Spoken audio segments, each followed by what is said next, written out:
So students, our new chapter is seed germination and dispersal. ठीक है, last chapter में हमने क्या पढ़ा था? रिप्रोडक्शन इन प्लांट्स पढ़ा था। ठीक है, अब इसमें हम सीड जर्मिनेशन के बारे में पढ़ेंगे और सीड डिस्पर्सल के बारे में पढ़ेंगे। उससे पहले हम सीड्स के बारे में कुछ इन्फॉर्मेशन देखते हैं। ठीक है, seeds are important source of food. Seed जो होते हैं वो हमारे फूड के यानी कि खाने के इम्पॉर्टेंट सोर्स होते हैं। ठीक है, हमारे खाने में सीड्स का होना इम्पॉर्टेंट होता है। और सभी जो ग्रेन्स होते हैं जो हम खाते हैं, जैसे कि राइस हो गए या वीट हो गए, और ग्राम है, किडनी बीन्स है, राजमा, छोले, चने, मटर, पीस, ये सब क्या है? ये सब एग्जाम्पल्स हैं सीड्स के। ये सब सीड के फॉर्म में होते हैं। ठीक है, अब सीड्स में सीड्स के थ्रू रिप्रोडक्शन कैसे होता है, सीड का स्ट्रक्चर कैसा होता है, ठीक है, सीड कैसे वर्क करते हैं, प्लांट्स को कैसे हेल्प करते हैं, ये सब हम इसमें पढ़ेंगे। स्ट्रक्चर ऑफ सीड्स, यानी कि सीड का स्ट्रक्चर कैसा होता है, सीड में क्या क्या चीज़ें पाई जाती हैं। ठीक है, और देखो सबसे पहले होती है सीड कोट। सीड कोट जो इसका ऊपरी हिस्सा होता है, अपर पार्ट जो होता है, आपको डायग्राम में दिख रहा होगा। ठीक है, आउटर कवर जिसे हम बोलते हैं, वो क्या कहलाती है? हमारी सीड कोट कहलाती है। ये हमारे सीड को प्रोटेक्ट करता है किसी भी फिजिकल डैमेज से।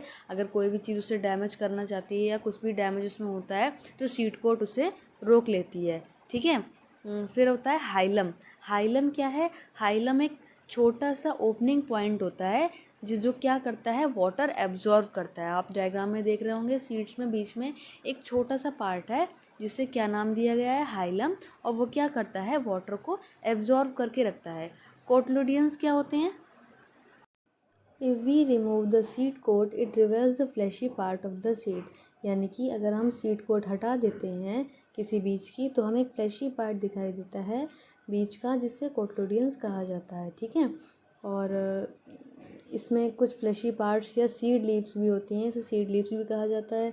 ठीक है, these cotyledons store food for growing embryo inside the seed. Seed के अंदर जो एम्ब्रॉय होता है, एम्ब्रॉय के लिए क्या करती हैं? ये फूड स्टोर करती हैं, जिससे हमारा एम्ब्रॉय से ही जो प्लांट होता है वो ग्रो करना शुरू करता है। एम्ब्रॉय क्या है? It is the baby plant inside the seed. जो एक बेबी प्लांट होता है, छोटा सा प्लांट होता है हमारे सीड के अंदर। ठीक है, द एम्ब्रॉय और baby plant uses this food. और जो कोटोलिडियंस फूड स्टोर करते हैं वो उसका यूज़ करते हैं ग्रो करने के लिए।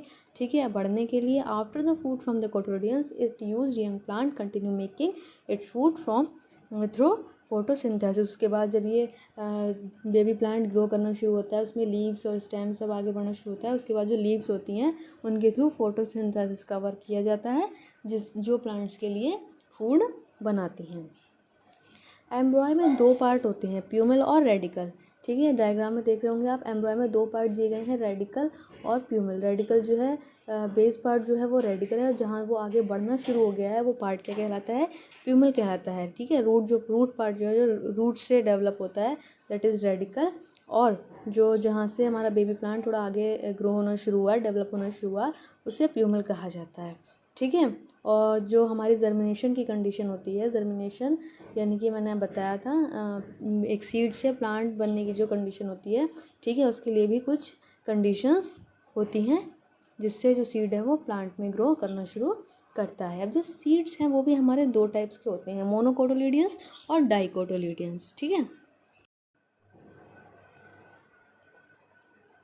मोनो का मतलब होता है वन और डाई का मतलब हो गया टू। ठीक है, यानी कि देखो आप डायग्राम में देख रहे हैं, एक मोनोकोट सीड है और दूसरे वाले में डाइकोट सीड है। मोनोकोट सीड यानी कि जिसमें एक सीड होता है, ठीक है, और डाइकोट यानी कि जिसमें दो सीड्स होते हैं। ठीक है, और पोजीशन बताई गई है आपको नेक्स्ट डायग्राम में, नीचे पोजीशन बताई गई है एम्ब्रॉय की, जहाँ एम्ब्रॉय क्या होता है? जहाँ पे हमारा बेबी प्लांट ग्रो होना शुरू होता है। ठीक है, तो मोनोकोट सीड्स में पोजीशन क्या है हमारे एम्ब्रॉय की, और क्या कहते हैं डाइकोट सीड में हमारी पोजीशन क्या है कहते हैं एम्ब्रॉय की, वो आपको डायग्राम में देखो दिखाई गई है। ठीक है, तो यहाँ से हमें क्या पता चलता है कि जो मोनोकोटिलिडोनस सीड्स होते हैं उसमें वन सीड होता है, वन सीड लीव होती हैं, और डाई में क्या होती हैं? दो सीड्स होते हैं। ठीक है,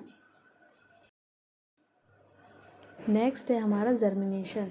क्या होता है? प्लांट्स हमारे बहुत सारे सीड्स प्रोड्यूस करता है, हमारे प्लांट्स में बहुत सारे सीड्स होते हैं फ्रूट में। ठीक है, बट हर सीड को वो कंडीशन नहीं मिल पाती है कि वो एक प्लांट में ग्रो हो सके, ठीक है। कुछ ही प्लांट्स ऐसे होते हैं जो न्यू प्लांट्स में ग्रो हो पाते हैं या डेवलप हो पाते हैं।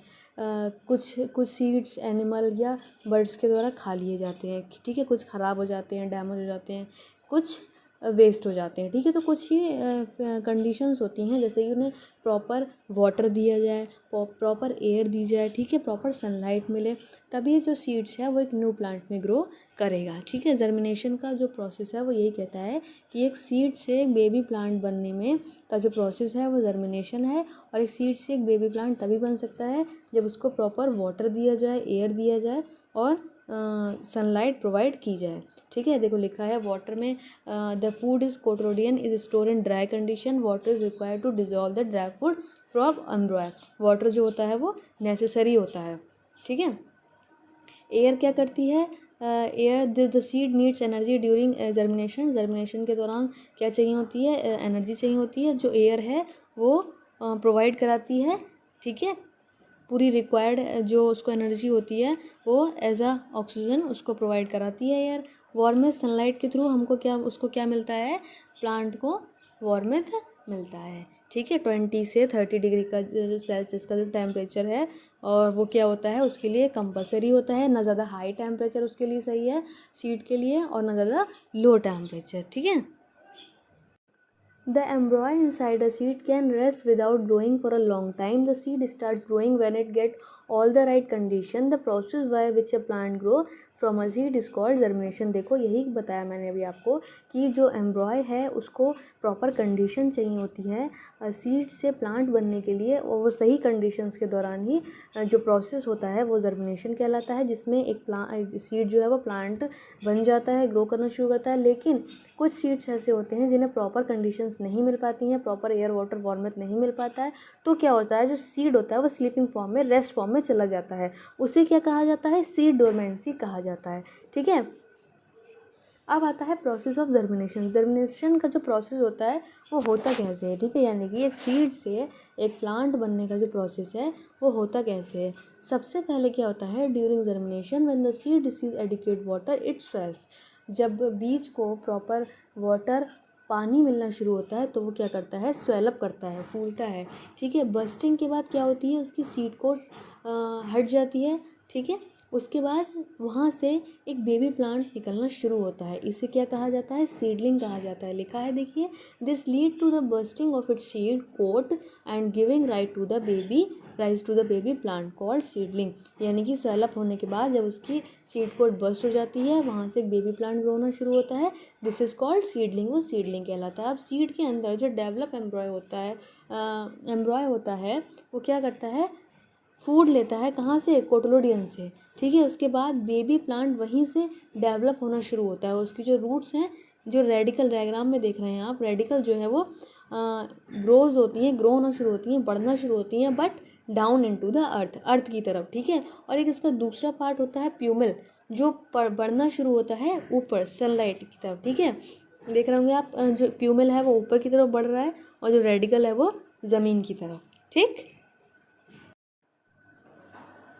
As the baby plant grow, it starts developing small green leaves inside the seed. जैसे जैसे बेबी प्लांट ग्रो होना शुरू होता है, छोटी छोटी लीव्स जो हैं वो डेवलप होना शुरू होती हैं, और ये स्ट्रेट अप ऊपर की तरफ जो आप डायग्राम में देख रहे होंगे 1 2 3 4th वाला देखिए, कोटोलोडियन से, ठीक है, ऊपर की तरफ ग्राउंड की तरफ ग्रो होना शुरू होती हैं, और वहाँ से ही इंक्रीज़ होकर एक प्रॉपर उन्हें स्टेम मिल जाता है, और उस स्टेम में हमारी लीव्स आना शुरू हो जाती हैं, ठीक है। Unfold eventually falling off the cotyledons, ठीक।